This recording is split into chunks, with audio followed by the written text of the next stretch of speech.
नमस्कार मंडळी, स्टार प्रवाह वाहिनीवरील तू ही रे माझा मितवा ह्या मालिकेचा एक नवीन प्रोमो रिलीज झाला आहे।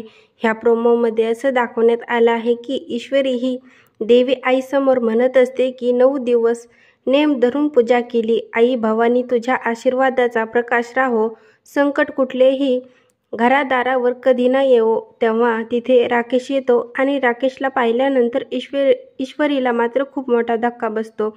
तेव्हा वल्लरी ही राकेशला पाहून म्हणते की जावई बापू तुम्ही। तेव्हा ईश्वरीच्या पायाखालची जमीन सरकते। तर अंजली ही राकेशला मिठी मारते आणि म्हणते की तुम्ही असे अचानक कसे काय आलात। तेव्हा राकेश हा ईश्वरीकडे पाहत म्हणतो की सरप्राईज द्यायला राणी सरकार। तेव्हा ईश्वरी ही मनात म्हणते की म्हणजे राकेशजी राजेश आहेत आणि ह्या विचारानेच ईश्वरीला चक्कर येते। तर मित्रांनो, राकेश आता ईश्वरीच्या आयुष्यामध्ये कोणतं नवीन संकट आणणार हे पाहणं अतिशय मजेदार ठरणार आहे। तू ही रे माझा मितवा ह्या मालिकेचे नवनवीन अपडेट पाहण्यासाठी आपल्या चॅनलला लाईक करा, शेअर करा आणि सबस्क्राईब करायला विसरू नका।